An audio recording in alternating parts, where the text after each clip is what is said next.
સુરતમાં પ્રથમવાર બ્રહ્મભટ્ટ સમાજ દ્વારા યુવા પસંદગી મેળાનું આયોજન કરાયું, જેમાં બ્રહ્મભટ્ટ સમાજના 100થી વધુ લોકો યુવા પસંદગી માટે જોડાયા. સુરત બ્રહ્મભટ્ટ સમાજ છેલ્લા 60 વર્ષોથી સમાજના ઉત્થાન માટે વિવિધ કાર્યો કરતી આ સંસ્થા સાથે સામાજિક મંચ ઉપર આવીને સમસ્યા અંગે વિસ્તૃત આપ-લે કરીને સમાજમાં ખૂટતું કરવા માટે સતત પ્રયાસ કરે છે. ત્યારે આજે સુરતમાં પ્રથમવાર બ્રહ્મભટ્ટ સમાજ દ્વારા યુવા પસંદગી મેળાનું આયોજન કરાયું, જેમાં 100 જેટલા યુવા પસંદગી મેળામાં ભાગ લીધો હતો અને અનેક મોટી સંખ્યામાં યુવાનોના વાલી તરીકે પણ દીકરા-દીકરીઓ માટે આ મેળામાં આપ-લે કરીને તેઓને ગુજરાત સહિત મહારાષ્ટ્ર સમાજના લોકોના દીકરા-દીકરી અને કેવી રીતે યોગ્ય પાત્ર મળે તે દિશામાં મેળો યોજીને કાર્યક્રમ સફળ બનાવ્યો હતો. કેમેરામેન સેનિલ વિરાણી સાથે વિશાલ છેઠા, માનવ પ્રભા ન્યૂઝ, સુરત. આપનો પરિચય અને આજે કેવા પ્રકારનો કાર્યક્રમ?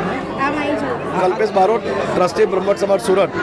બ્રહ્મભટ્ટ સમાજ સુરત દ્વારા સુરત શહેરમાં રહેતા જ્ઞાતિબંધુઓના માટે છેલ્લા 60 વર્ષથી અમારી સમાજના આગેવાનો સેવા કરી રહ્યા છે અને સુરતમાં સૌ પ્રથમવાર યુવા પસંદગી મેળાનું આયોજન કરવામાં આવેલું હતું અને આજના અમારા કાર્યક્રમમાં 100થી વધારે યુવાન યુવતીઓમાં ભાગ લીધો હતો અને સમગ્ર કાર્યક્રમમાં અમારા મુખ્ય મહેમાન તરીકે દીપાલીબેન જે ખાસ અમદાવાદથી પધાર્યા છે, અમારા ખંભાતના માજી સરપંચ જનકભાઈ તેમજ અન્ય આગેવાનો અમારા ટ્રસ્ટી શ્રી દિનેશભાઈ, જીતેન્દ્રભાઈ લોકોના સાથ સહકારથી આજનો કાર્યક્રમ ખૂબ જ સારી રીતે સંપન્ન થયો છે.